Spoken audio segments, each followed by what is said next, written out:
كتاب أنزلناه إليك مبارك ليدبروا آياته وليتذكر أولو الألباب۔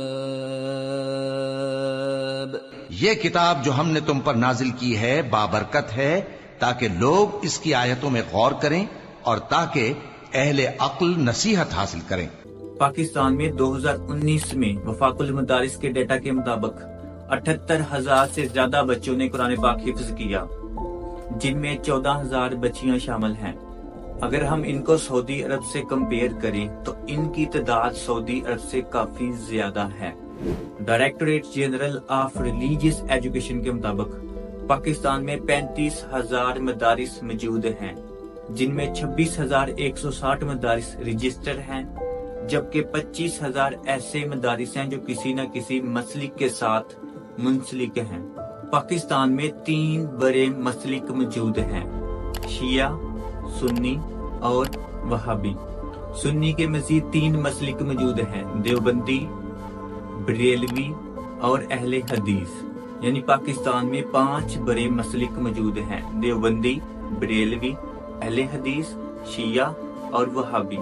ان مسلک کے ساتھ 25,000 مدارس منسلک ہیں۔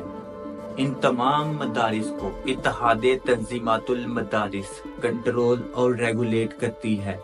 ان مدارس میں بچوں کو 3 لیول پر ایجوکیشن دی جاتی ہے۔ ابتدائی لیول ایلیمنٹری، جس میں بچوں کو ناظرہ اور قرآن پاک حفظ کروایا جاتا ہے۔ دوسرے لیول کو مڈل لیول آف ایجوکیشن کہتے ہیں، جس میں بچوں کو قرآن پاک کے ساتھ ساتھ درس نظامی کی کچھ کتابیں بھی پڑھائی جاتی ہیں۔ تیسرے لیول کو ہائر لیول آف ایجوکیشن کہتے ہیں، جس میں درس نظامی کا مکمل کورس کروایا جاتا ہے۔ ان مدارس کی تعلیمات میں بہت سے فائدے موجود ہیں، لیکن اس کے ساتھ ان مدرسوں کو بہت سے مسئلے بھی درپیش ہیں۔ مدرسہ ایجوکیشن کا سب سے بڑا فائدہ اسلامی تعلیمات اور اسلامی روایات کو محفوظ کرنا ہے۔ مدرسہ میں جتنے بھی لوگ پڑھتے ہیں وہ اسلامی تعلیمات سیکھتے ہیں اور اسلامی روایات کو اپناتے ہیں، جس سے اسلامی روایات اور اسلامی تعلیمات محفوظ ہوتی ہیں۔ مدرسوں کا دوسرا بڑا فائدہ کردار سازی ہے۔ مدرسوں میں پڑھنے والے بچے امانت دار اور معاشرتی ذمہ داریوں کو قبول کرتے ہیں۔ مدرسوں کا سب سے بڑا فائدہ غریب بچوں کے لیے تعلیم کا عام ہونا، کیونکہ مدرسے میں جتنی بھی تعلیمات دی جاتی ہیں وہ فری ہوتی ہیں، اور اس کے ساتھ ساتھ جو بیسک ضروریات ہیں وہ بھی فری ہوتی ہیں، جس کی وجہ سے غریب لوگ تعلیمات کو آسانی کے ساتھ حاصل کر سکتے ہیں۔ ورلڈ بینک کی 2023 کی رپورٹ کے مطابق پاکستان چونکہ اکونومک مسائل سے جوجھ رہا ہے، ان حالات میں یہ مدارس بچوں کو فری تعلیم دے کر پازیٹیو کردار ادا کر رہے ہیں۔ جہاں پر ان مدرسہ کے فائدے ہیں، اسی طرح ان کے کچھ مسائل بھی ہیں۔ سب سے بڑا مسئلہ، زیادہ تر جو مدرسہ ہیں وہ صرف اسلامی تعلیمات پر ہی فوکس کرتے ہیں، اس کے علاوہ سائنس، فلسفی یا آرٹس کی تعلیمات نہیں دیتے۔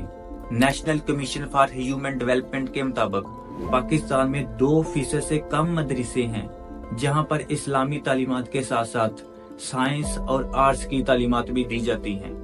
ان مدارس کا دوسرا بڑا مسئلہ فنڈنگ ہے۔ زیادہ تر جو مدارس ہیں وہ پرائیویٹ فنڈنگ پر ڈیپینڈ کرتے ہیں، جن کی وجہ سے عام بچوں کی ضروریت پر اثر پڑتا ہے، اور دوسری طرف جو ٹیچرز ہیں ان کی تنخواہوں پر بھی اثر پڑتا ہے۔ عام طور پر جو ٹیچرز کی تنخواہ ہوتی ہے وہ 5,000 سے 20,000 کے درمیان ہوتی ہے، جبکہ اتنی ہائی انفلیشن کے ساتھ اتنے کم پیسے میں اخراجات پورے کرنا ناممکن ہے۔ مدارس کا تیسرا بڑا مسئلہ ان مدارس کو ریگولیٹ کرنا۔ چونکہ گورنمنٹ زیادہ تر مدارس میں انوالو نہیں ہوتی، اس لیے ان مدارس کو ریگولیٹ کرنا مشکل ہوتا ہے۔ چونکہ پاکستان میں 35,000 مدرسے موجود ہیں، جس میں 26,160 رجسٹر ہیں، جبکہ جو ان رجسٹرز ہیں ان کی تعداد بھی کافی زیادہ ہے۔ جس کی وجہ سے معاشرے میں کئی مسئلے بھی پیدا ہوتے ہیں جیسے شدت پسندی۔ پاکستان میں کچھ ایسے بھی مدرسے موجود ہیں جو اسلامی تعلیمات کے ساتھ ساتھ ٹیکنالوجی، فلسفی، آرٹس اور انجینئرنگ جیسے کورس بھی کرواتی ہیں، جن میں بیت السلام، مرکز مصطفیٰ، جامعہ عروۃ الواقعہ اور کئی دوسرے ایسے مدارس موجود ہیں جہاں پر اسلامی تعلیمات کے ساتھ ساتھ دوسری تعلیمات پر بھی فوکس کیا جاتا ہے۔ جامع بیت السلام میں بچوں کو دینی علوم کے ساتھ ساتھ جدید علوم AO لیولز بالکل مفت کروایا جاتا ہے۔